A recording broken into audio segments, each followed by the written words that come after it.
Flow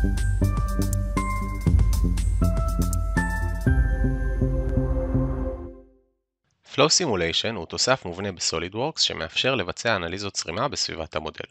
ביצוע אנליזות צרימה בשלב התכנון מאפשרת לנו לחשב את הכוחות, הלחצים והמאפיינים הטרמיים של הבעיה מראש, וכך ליצור תכנון טוב יותר. בואו נראה לדוגמה ביצוע אנליזת גרר על מכונית ספורט.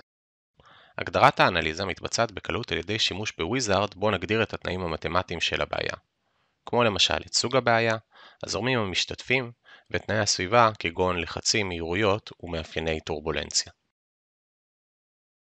בסיום הוויזארד נעבור להגדרות גיאומטריות ספציפיות דרך סביבת המודל. נתחיל עם נפח הבקרה של הבעיה, ונמשיך עם הגדרות המטרות הראשיות של הבעיה שאותן נרצה לבדוק.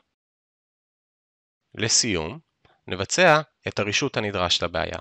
הרישות הקיים בפלואו הוא רישות אוטומטי מתקדם, שיאתר את האזורים שבהם יש מורכבות גיאומטרית ויעדן את הרישות בהתאם לצורך. לאחר שסיימנו להגדיר את כלל המאפיינים של הבעיה, נריץ את הבעיה ישירות מתוך SolidWorks ונתחיל בניתוח התוצאות. Flow Simulation מכיל שלל כלים לניתוח של התוצאות, כמו למשל Cut Plots שמאפשרים לנו לצפות במאפיין של הבעיה על חתך מסוים, או שימוש ב-Flow Trajectories שיאפשר לנו לצפות בשדה הזרימה בצורה תלת-ממדית.